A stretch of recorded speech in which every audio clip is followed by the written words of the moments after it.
This is Here's How, Ireland's political, social and current affairs podcast, presented by William Campbell.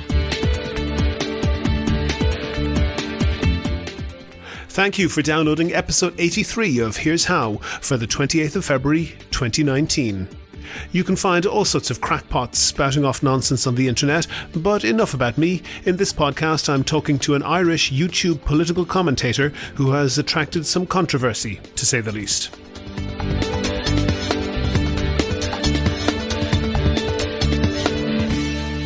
Here's How is Ireland's political, social and current affairs podcast. Make your view heard. Just dial 076 603 5060 and tell the world what you're thinking. Your voicemail may be included in the next podcast. You can find tips on recording your contribution and other ways to contact the show at here'show.ie/call. In a few minutes we'll have this.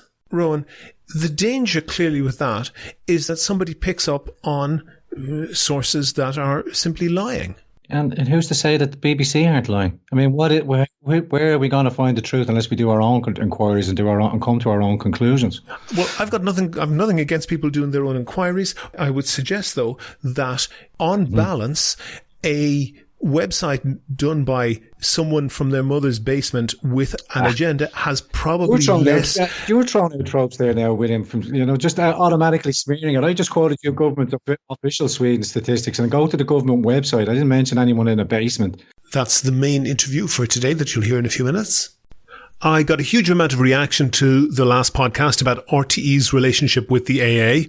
And by the way, hello to all the people downloading from RTE IP numbers. It's good to have you listening.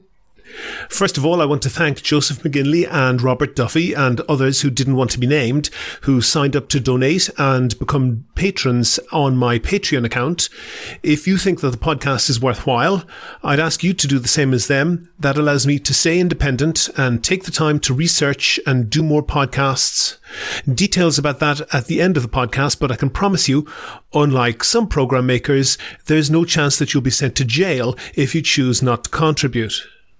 Here's How is Ireland's political, social and current affairs podcast. Make your view heard. Record a contribution to be included in the next show. Just dial 076 603 5060 and tell the world what you're thinking. Your voicemail may be included in the next podcast. You can find tips on recording your contribution and other ways to contact the show at here'show.ie/call. Before I play the interview, I just want to say that several people got in touch with me on Twitter to say that they didn't want me to play it at all. The guest is controversial for reasons you'll understand when you hear it, but I don't dismiss lightly the people who don't think it should be included at all. The guest, by the way, is Rowan Croft, the YouTube political commentator who says that he is centre-right. Decide on that for yourself. I'm no fan of no platforming. But I think that it is important to take care who you give attention to. It's all too easy for media to get clicks by featuring the most outrageous speakers without caring that in doing so they shift the centre ground of debate and make people who are only a little less extremist seem reasonable by comparison. But that's not the only consideration, and it's not the only mechanism at work here. Whether they are religious cults or political extremists, it's a well-worn tactic to select for promotion the most mild and reasonable sounding of their beliefs. They wait to reveal the most extreme of their views until the new recruit has already bought into their worldview via the more palatable elements of what they believe. Once someone is on that escalator, extremists can rely on groupthink and motivated reasoning to deliver their new adherent towards a position where they also accept the most extreme views of the group. I'm fully aware of the dangers of giving oxygen to extremism, but sometimes that's not the only consideration. Also, in this interview, Rowan makes some claims that I've fact-checked. I'll have more to say about that after the interview. On the line, I have Rowan Croft. Rowan is the owner of a YouTube channel called Grand Torino, based in Ireland, but with a pretty decent following on YouTube. Rowan, I think you could say that it was a pretty political channel. If you were to describe your political views, your political position to someone who wasn't familiar with it at all, what would you say? It's hard because it evolves. It evolves like most people, I think. Mm-hmm. It evolves daily with new information and new information. I would be conservative. I would consider myself centre right, not this alt right, far right nonsense that I keep getting tagged with. Okay. Because I like to question my own, not only other position, but my own position, and just to check in and make sure I'm on the right track. But I'd be centre right. I wouldn't be centre left, and I'd have no problem in discussing things with the left or the right. I'm just open into challenging my position and other challenging.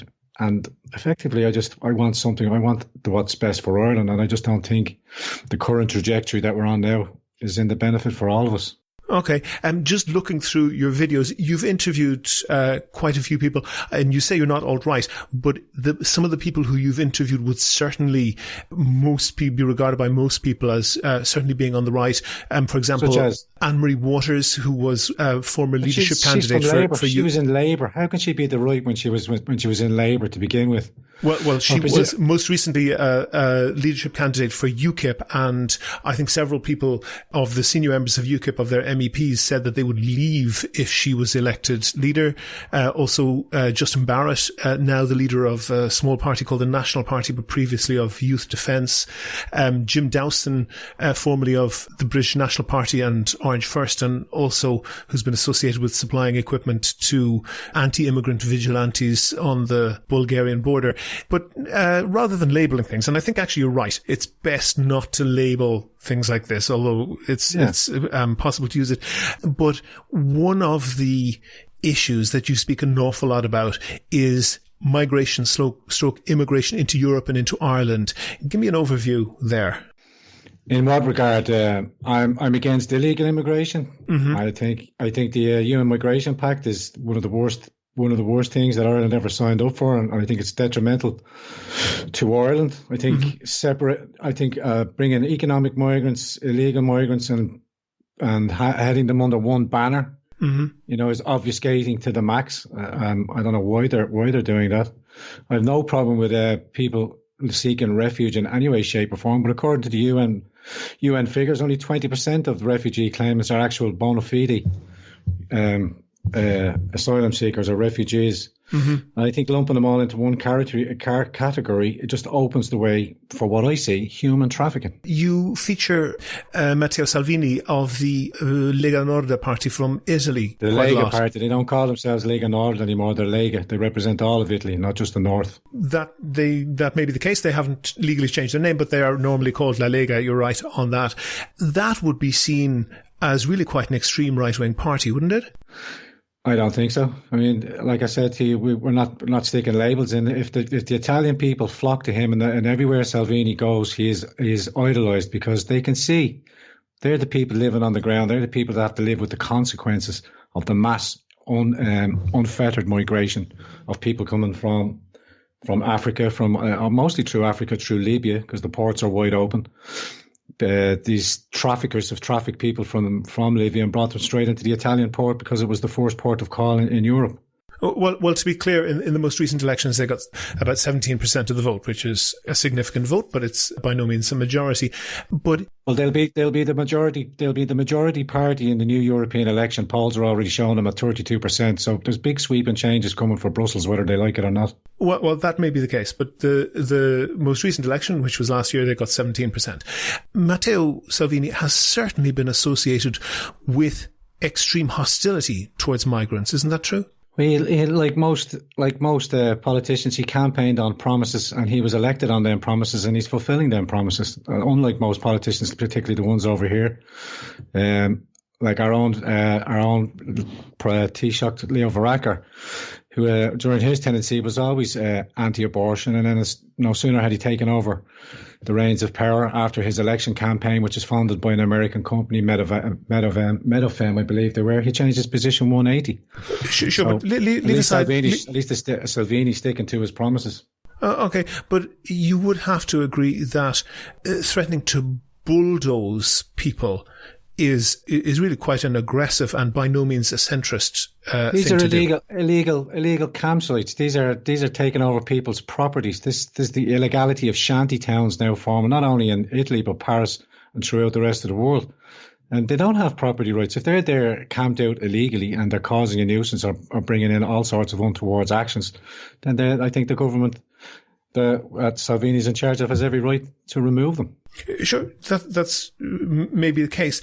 But the issue of the implied threat of violence, saying that he would bulldoze people, that's not something that's very comfortable in a country with a fascist history like Italy, is it? You'd have to give me the direct quote that you're pulling in. You're just giving me the context of something that somebody might have said. I know he's very strong towards his words, but like I said to you, sure. Let me give you the exact quote. He said he would give 6 months' notice, then raise the Roma camps to the ground.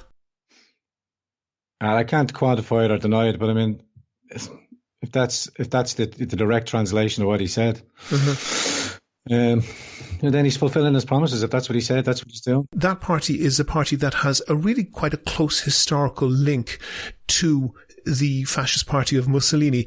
Are you not even a little bit uneasy being quite so enthusiastic about him?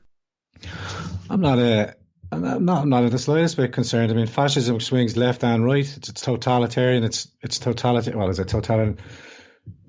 It's more in preference for the group than the individual, as fascism and stuff like that. But these labels that are just getting bandied around. Sure, no, I'm not going with labels. I'm going with specific people who you've either interviewed or portrayed in a very positive manner. And I haven't portrayed in any way. I've conducted interviews and I've let them speak and given them airtime. I haven't portrayed them in any way, whatever way they come across. I'm no particular fan of Justin Barrett. That's well known. I'm not a particular huge advocate of the National Party, but all voices in all positions. If the left, which in this country, which is so out of control, I mean, if we're talking about fascism and we're talking about, totalitarian ideas, look at the way I was treated up in Ruski yesterday, just trying to report as a citizen journalist, just to record the events, shuttered and blocked. And now the smear campaign that's going on, exposing my family home, accusing me of all things, exposing my ex-business. I'm no longer employed in that business anyway, shape or form, but the comments there, I'm being shut down. And I see myself as a centre-right, willing to engage in all conversations, and I'm being doxxed, harassed. Is that what we want for our society? That absolutely not, and I'm sure you'd agree that's not something that either you or I should do to anybody.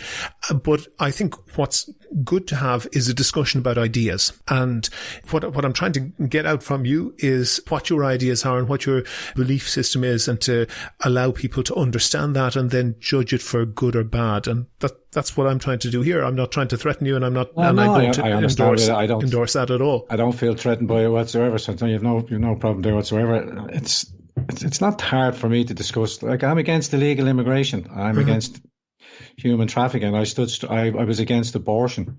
Sure, but those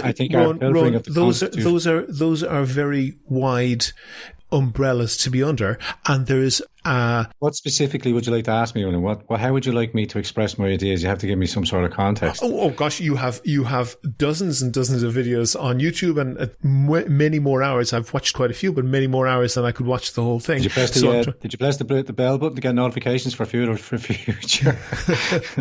I have more notifications in my life that I can manage, but just moving on from that, you covered, and I think you would probably agree, relatively sympathetically, Gemma O'Doherty, and I've interviewed Gemma as well, and Gemma has taken, I think, a distinct turn in her reporting, particularly since she attempted to become a candidate for the presidency, and she was nominated by one, but not by any other, by one local authority, so she didn't make it on the ballot paper. But just that's a damning indictment of all the rest of the people that wouldn't stand behind her and vote for her because they wanted to close the route.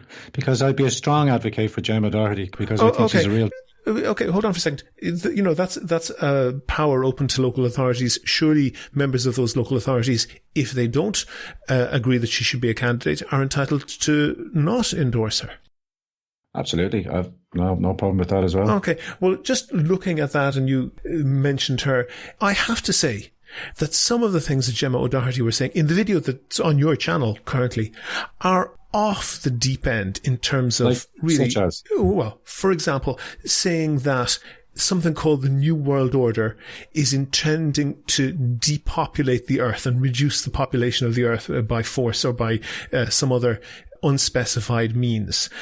Well, it was George Bush who said it in the State of the Union address 20 times. There will be a new world order. We have the chance to create a new world order. These aren't words that she's created. This is well-known. No. Hold on for a second. George Bush didn't advocate depopulating the planet. Either senior or junior didn't advocate that.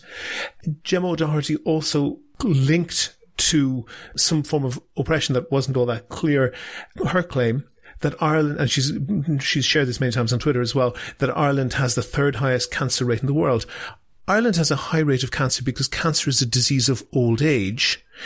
Third world countries, where the life expectancy is much shorter, have much lower cancer rates because people are killed by other things before they're old enough typically to get cancer. She's also, and in the video that you put up and there didn't seem to be any questioning of it from you, endorsed anti-vaccine conspiracy theories.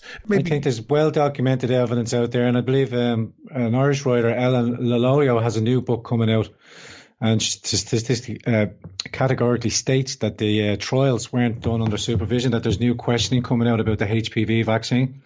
I think most vaccinations should come out, if they're not properly authorised or haven't been, or their testing hasn't been approved, or hasn't been, they should be questioning of them. But the amount of young women and ladies that I've come across going to different events that have had life-altering effects, damaging effects since they got the vaccinations, you'd have to ask. The amount, you said the amount. What amount? Oh, the percentages? Well, no. Just how many? How many people have you encountered? I have 3 or 4 girls that spoke at the conference last year in Liffey Valley. As it happens, Ron, I have investigated this very, very thoroughly. And that's exactly the number of girls that I have come across that have illnesses. In all your investigations, only 3 or 4 girls? In Ireland, in fact. And with no strong reason to believe that the two things were connected. So even if the latest scientific facts come, even if the latest scientific inquiries come out and they question it that they found DNA compound in some of the vaccines or some of the components. You can question anything, but for medicine, I'm not a doctor. What I look at is medical research that's done by people who are qualified to do that. And I've read that very, very thoroughly. And almost everything that the conspiracy theorists say about that turns out to be easily falsifiable. Why would you say conspiracy theorists when there's let me tell you why. Let me tell you why, Ron. Because the conspiracy theorist is someone, when they are agreed with, says, see, even this person agrees with me. And when they are disagreed with, says, look how big the conspiracy is. Even this person is a member of the conspiracy. That proves that I'm right. A conspiracy theorist is somebody. A conspiracy theorist is someone for whom there is nothing will qualify as evidence against their belief. I'm a conspiracy analyst. I'm not a conspiracy theorist. I'll open to all questions on lines of inquiry, and then I'll engage with them, or I don't. Oh, okay, but the regret group who Gemma has featured on her YouTube channel and who have access at a very high level to other social media have told lie after lie that are easily refutable. And I have documented that in previous podcasts. And to report that costs people's lives. We have seen, for example, in Romania, dozens and dozens of children dead from measles because of an anti-vaccine campaign in that country associated with the church, the Romanian Orthodox Church, but borrowing pretty much the same tactics as other anti-vaccine campaigns in other countries.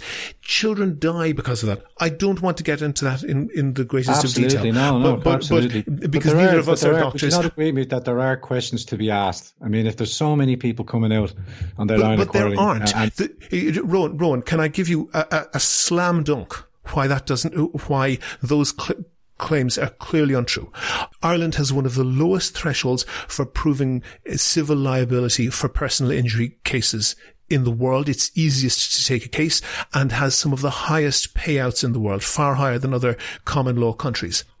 Of the supposed 400 girls who have had life-altering injuries in Ireland, not a single one has sued. Not even one.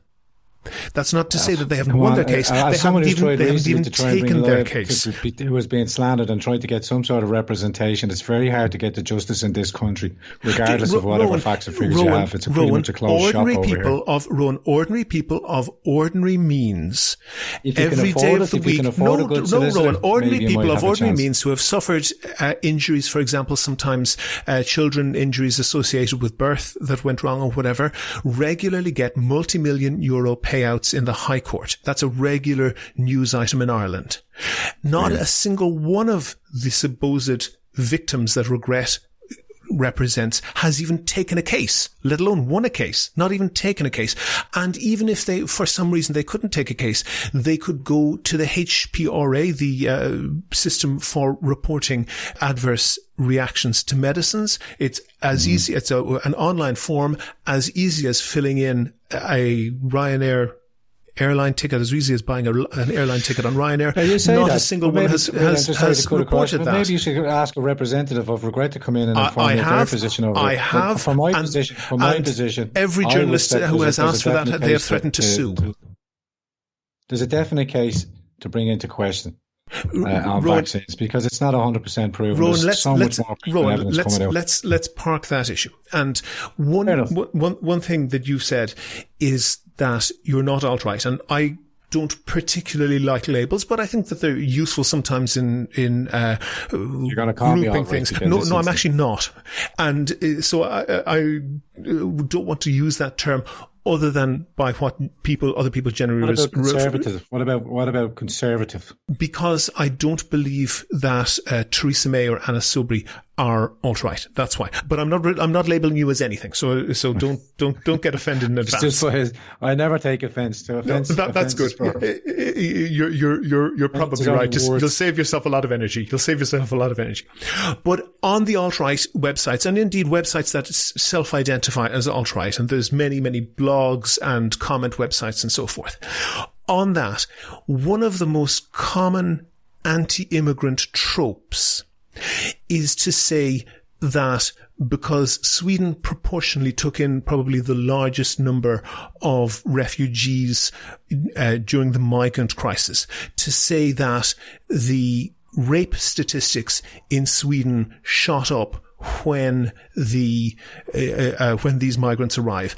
And indeed, you said that, and not only did you say it, you said it in terms that they use. I just want you to listen to this one clip for 1 second. Currently identified by Turkey. Sweden is now the rape capital of the Western world. 88% of migrants interviewed. So that's from your video from about a year ago. That exact phrasing has been used, for example, by Milo Yiannopoulos. It's been used, I think, by Don Trump Jr. and by very, very many. If you Google that exact phrase, Sweden rape capital, you will get hundreds and hundreds of alt-right sites. It is completely false. It is absolute nonsense. William, I can't believe you're going to go down that line. That is not true. Why? Ever since the capital, you can only, if you're paying attention to social media or online presence, or even indeed some of the Swedish activists over there, Sweden is in an awful state. The hand grenade bombs going off a police station, women getting accosted on the streets, rape. It's very easy to give anecdotes. Hold on for a second. These are facts. I can bring them up to you and get them to you. I don't have them here to hand. But let me go to the source. Anybody to inquire, do their own inquiries, and you'll see that. Okay, Rowan, let me go to the source.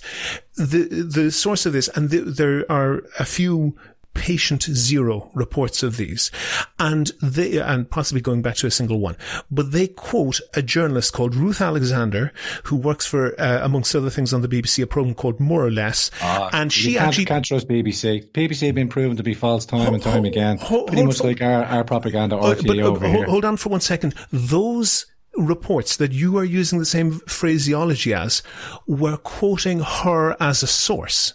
So if you're saying that she's not reliable as a source, that you can't trust her, then you're saying that you can't trust that. But I just want you to hear what she said about her own report being quoted by these alt-right websites. Just listen to this. Proportionate to its size, Sweden has taken in the most refugees.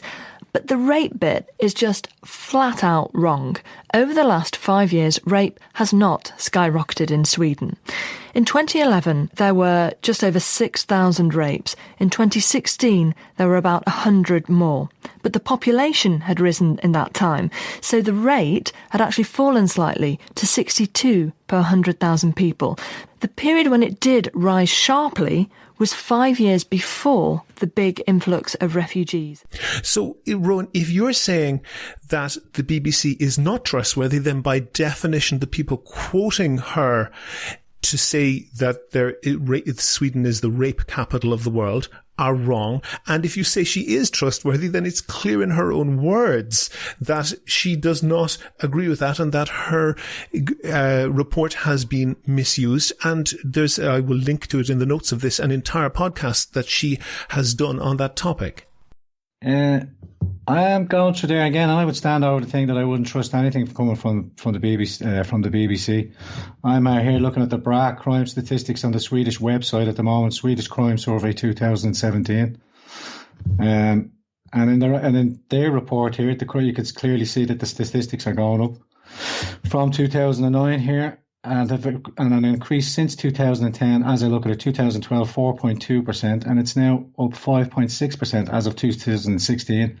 And this is from BRA Crime and Statistics, the Swedish statistics. In that case, Rowan, if you will send me that link, I will include that in the notes for the podcast. You can put that in the Skype chat. I encourage anybody do their own investigations. Go look at the Swedish websites. Go look at alternative websites. Don't just take their own anti. Well, I think perhaps going to original sources is difficult for a lot of people, and if you when Article 13 comes in from the Article 13 from Brussels, and it stops you from it's going to bring down draconian internet restrictions and all this kind of stuff. This is effectively stopping people from doing their own lines of inquiry because they're sticking us in a bubble. You can't access anywhere over in the United States or anywhere else around the world without a VPN, which they haven't thought about. But if you do your own lines of inquiry, if you don't just stick with RTE or the mainstream, and you do go and check other alternative sources of information, you can balance out between the two and you can come to your own conclusions on that. But it's clear for all to see. There are so many Rowan, the danger clearly with that is that somebody picks up on sources that are simply lying. And who's to say that the BBC aren't lying? I mean, where are we going to find the truth unless we do our own inquiries and come to our own conclusions?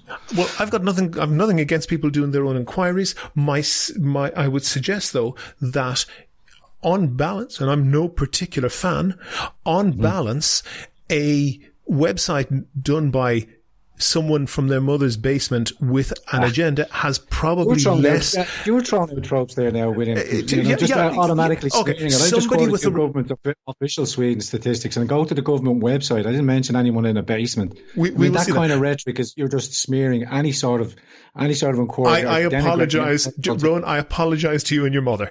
But my point is that somebody who has a reputation. Come on, Rowan. Someone who has a reputation. For you to bring that in there and just smear me like that, have a sense of humour. Have a sense of humour. No, but how can I have a sense of humour when my family's life is under threat, when my private life is being exposed for all things? Of course, I can take a sense of humour, but to have a swipe or a jibe like that, let me state it in plain terms. In that case, someone who has a reputation to defend is more likely to be cautious with the truth. I don't understand. I don't know where you're trying to get with that. When you try if you are either be it the New York Times or the BBC or more conservative outlets, you are. They're not conservative. New York Times is owned by a Mexican more cartel. Conservative. I'll leave that aside. I'll leave that aside. News sources. that you're I'll quoting. leave that aside, Rowan, but I'm saying, and you may disagree with me, but my opinion is that someone with a reputation to defend is more likely to be careful with the truth. In any case, let's park that one because I don't want to go down too far on a rabbit hole on that either. Oh, yeah, Jesus, you could go down many rabbit holes. There are lots. So let's peep down a couple and see what's down there and move on to the next one. 5 more minutes with him, if that's okay, because I did say we were under pressure and we're coming up on the half-hour mark. You did indeed. And the last thing in that case that I will ask you about is I've seen, because I have watched some of the videos, I've seen a sticker on the back of your laptop that says QAnon, and that was also a hashtag on, although I think looking today it's not there anymore, a hashtag on your Twitter feed. Oh, Q is still there, yeah. I'm a big Q advocate. Rowan, anyone who believes in QAnon is bats, surely. Well, then I'm bats. You just wait for it to happen. Oh, okay, but hold on for a second. Okay, can I give to the listeners? Have you looked at the Q map? Have you read any of the Q drops? I have, actually. And the one thing I've seen, and I've also read analyses of them, before our listeners hit fast forward to if they don't understand. So QAnon is I'm going to put it in brackets, conspiracist, or you can describe him how you like, but someone who writes anonymous messages on the internet, making sometimes very specific predictions that are almost always entirely wrong, and they claim it would appear to have access to Donald Trump. And the central claim of QAnon is that the Mueller investigation, which is ostensibly an investigation into collusion between the Russian military intelligence and the Republican campaign to elect Donald Trump, that investigation, Mueller investigation, is not that at all, and it is in fact an investigation into the fact that Hillary Clinton and a number of figures around her are pedophiles who are responsible for raping vast numbers of children, and that this is a decoy in order to investigate and arrest her. Am I getting that correct? Well, the Mueller investigation is into its 2.5-year period, and still to this date hasn't had one shred of evidence of any collusion. And as for a conspiracy, hang on, let me finish. Yeah. As a conspiracies are designed to take you away from, or to try and shield you away from the truth. This is pointing you towards the direction. I firmly believe that Hillary Clinton, James Comey, even as far as Obama, will face prosecutions in coming up maybe towards this year. And I encourage people, go have a look at QAnon, go look at the Q map, go do your research on it, and you can come to your own understanding. Okay, and yes, but hold on. William, hang on, I give you time. Go ahead. There are accusations of paedophilia, there is accusation of Satanism. And if you do go down this road, it's fraught. It's fraught with very startling and horrific truths. But some of the truths that can be revealed is that Bill Clinton travelled on the Lolita Express, which was supplied by Epstein, a billionaire, to his own private island on the Virgin Islands. And he has been since charged and convicted of paedophilia, of trafficking in young girls and young women. Bill Clinton? No, not Bill Clinton, but Epstein, the billionaire. Okay. Epstein, among others. But that's not the Tessa files. You have to look at the WikiLeaks files. Hold on for a second. That's not a claim made by QAnon. The claim made by QAnon is that Hillary Clinton and Huma Abedin, her advisor, that's not a claim. That's not a claim made by are pedophiles. Is there's on Wiener's laptop, which is held by the New York State Police, that there is evidence of a crime against children. If you and your listeners go to the whitehouse.gov website, the official government website, go to the Inspector General's report, official government documentation, Rosenstein, the Attorney General that was recently fired, his report is there as well. And on the list of crimes, look under Wiener's laptop, and you will see on the third paragraph buried down there, unofficial documentation, it says crimes against children. Now, I encourage you to do that. I will take that advisement that the listeners have got that. But to quote this, what's called Q-drop, that's to say a post from this anonymous claimed source. The claim is that John Podesta, a Democratic senior member of the Democratic Party, Hillary Clinton, and her aide Huma Abedin. Tony Podesta. It's Tony Podesta. Excuse me. A senior political figure in the US. Hillary Clinton, also a senior figure, and Huma Abedin, she's an advisor, or was at least an advisor at the time for Hillary Clinton. And the prediction is that John Podesta would be indicted on November the 3rd, 2017, and Hillary Clinton and Huma Abedin would be indicted on November the 6th, 2017. There isn't the slightest notion of that happening, and it's a year and a half later. And indeed, the QAnon in Related once said that martial law was imminent because there would be riots because resulting in the publication of those indictments. That's just when the information becomes available, you can't expect people to come and see the amount of nefarious action, which I believe is here in Ireland as well. The kind of crimes that are being alleged to happen over there are happening here too as well. And Rowan, address the point that this QAnon is nonsense. It has made very specific predictions, all of which never happen. Beg to differ. There's been a few quotes. Like I haven't been with Q. I haven't been on the Q thing because I've been focusing back here in Ireland. But there are numerous. What would you say? Like the most recent one there was. Well, look, I'm just pointing your sources to corroborative to information. 2012, Andrew Breitbart, the journalist that died of a heart attack, 43, in a tweet, still on his timeline, how Tony Podesta isn't arrested for crimes as the biggest sex slave cover-upper. This is this whole Pizzagate nonsense that people claiming. But have you done your investigations on it? I mean, I think one thing to know is that the building that supposedly had a dungeon full of child prisoners in the basement didn't have a basement. Where's that? In the pizza shop, Pizza Comet. That's the one that's owned by Jamie Alefantes. Okay, well let's go to one thing. What's the French? Sorry, no, this is the last one now because we've gone over the 5 minute times. What is the French for I love children? Je d'or l'enfant. That's his name. I mean, it's another kind of way of spelling his name. But I firmly believe that that truth will come out. Okay, people have to come to their own realization. Just for 1 second then. That's why it's not coming out in just one. Because there'd be chaos on the streets. The president has just declared a national emergency, and I believe the military are building the wall. But it also, if you look towards Guantanamo Bay, it's just had a refurbishment. You can hold up to 7,500 prisoners.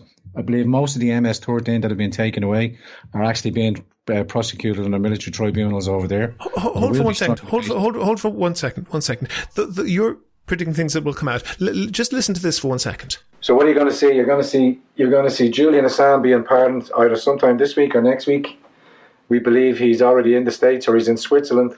Next of all, I predict you will probably see Huma Abedin being prosecuted and charged. First of all, then you're going to see Hillary or them in the upper echelons of the New World Order. And the whole filthy edifice is about to collapse. That's a video of yours from January 2018.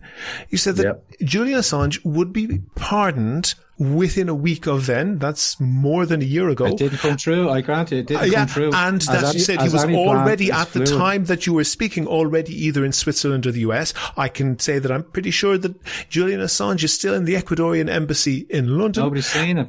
Nobody's seen him. Has he been on the balcony really? Has he made any statements recently? Have you seen him in public? Nobody knows where he is. I'm pretty sure he hasn't been pardoned, and I'm pretty sure that Huma Abedin wasn't indicted or arrested in January 2018, and I'm pretty sure that Hillary Clinton wasn't indicted and arrested in January 2018. So far to date, I'll grant you that. But can we conclude by saying, even as an idea or even as a thing, it encourages people to do their inquiry, to check out the facts, like of the 33,000 missing emails, of the private emails server that she held in her room, in her home address. I had 33,000 missing emails in my spam folder. But you didn't use bleach to get rid of them. You didn't smash up all your appliances with hammers, and you didn't turn them over to the FBI on request. When I was closing down a building, I put a drill bit through several hard drives for confidentiality. That's fairly standard. Nevertheless, standard, I've never done that. What are you up to with them? What do you do that you put drill bits through your old appliances? What have you got to hide? Why do you have to hide with him? It's a pretty standard business procedure, but nevertheless, sure. Rowan. Can we wrap it up with him? I want to wrap it up with one question. Don't you think that sort of craziness undermines anything else that you would ever say?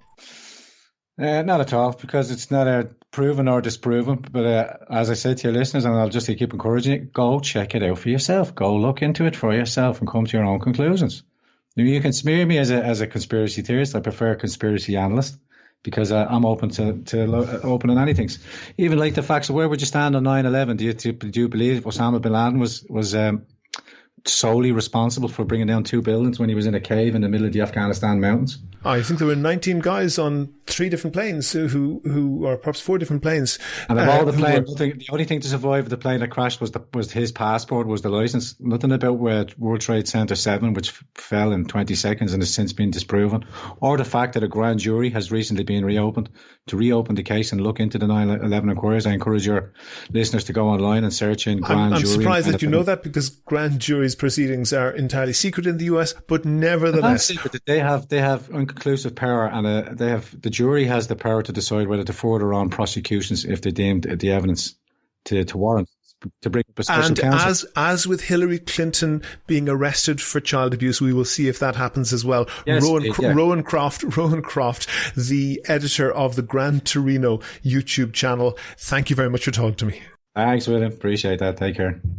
Never miss a show. Follow at Here's How Podcast on Twitter and like Here's How on Facebook for updates on each show's contents.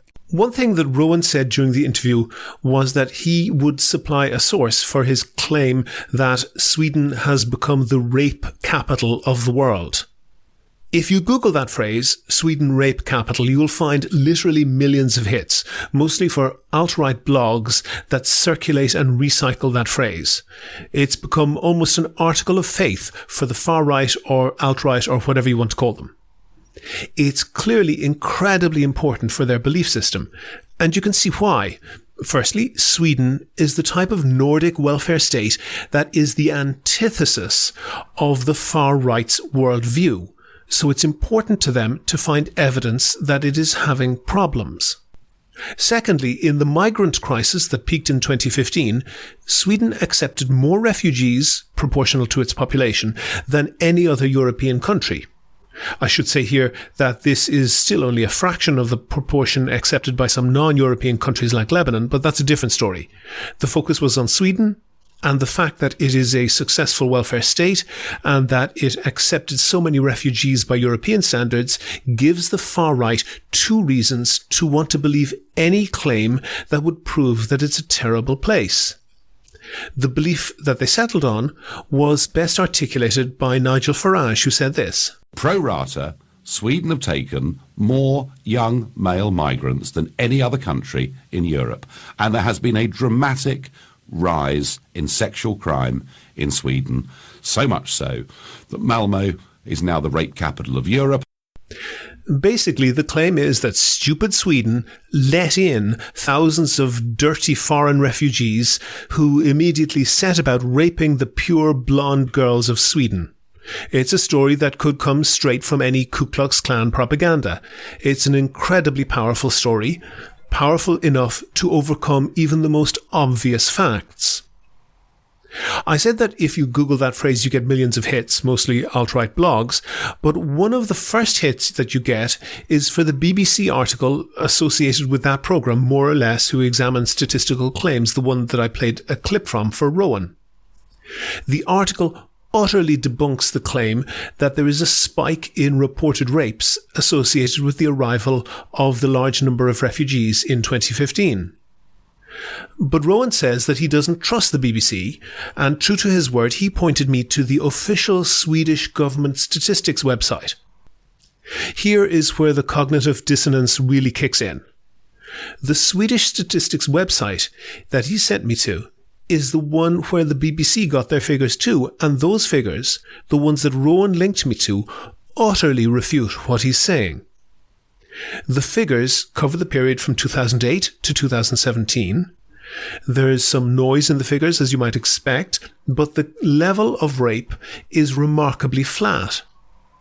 On the website, in the notes for this podcast, I've also created a chart with the rate rather than the absolute numbers to take account of the changes in population, and I've overlaid it on the Irish equivalent, and it's notable how the Irish figures swing wildly from year to year, where the Swedish ones do not.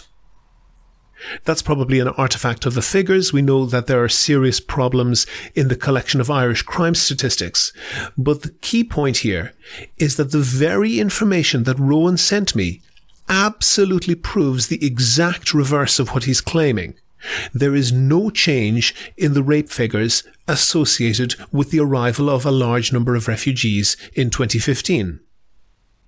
I don't particularly want to harp on the point of rebutting Rowan, but I think that there is another important point here, particularly for listeners who said that they think I shouldn't feature him at all. I understand where they're coming from, but I think that there's something more important going on. Rowan rejects any description of himself as extremist, and that's up to himself. Other people will have their own opinions. But I think that some of Rowan's views would be regarded as outside the pale by most Irish people. The bottom line is that he's promoting his views.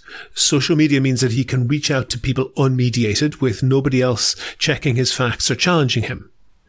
I think that it's important to put to him the craziest of things that he says, to test his grip on the facts, to examine the perhaps more appealing views he promotes in the light of all the other things he says, and to evaluate their truth by checking the claims that are verifiable. Do you agree? Do you disagree? If you want your point of view heard, dial 076 603 5060 and leave a contribution for the show. The lines are open 24/7 and you can find tips on how to record a good contribution and other ways to contact the podcast at here'show.ie/call. As I mentioned at the top of the show, if you'd like to hear more podcasts from me and more investigations into the institutions of Irish life, I would certainly love to do them, and I could devote more time to them if I got them sponsored. I have a page on Patreon that allows ordinary listeners to donate $1 or $2 per podcast or per month, whatever you want. So if you think it's valuable, please do that and share the podcast to your friends so they can do the same. Go to the website for sources and references from the show, and I'm including the graphs and links to the statistics that I mentioned with Rowan. And while you're there, you can like the show on Facebook, follow @Here's How Podcast on Twitter, and get in touch with me if you can suggest a guest or topic for a future show. Also, you can find out how to subscribe to the podcast for free on your computer, on your phone, or by email. All of that, including the Patreon link, are at www.here'show.ie. The Here's How podcast is produced and presented by me, William Campbell. Thank you for listening.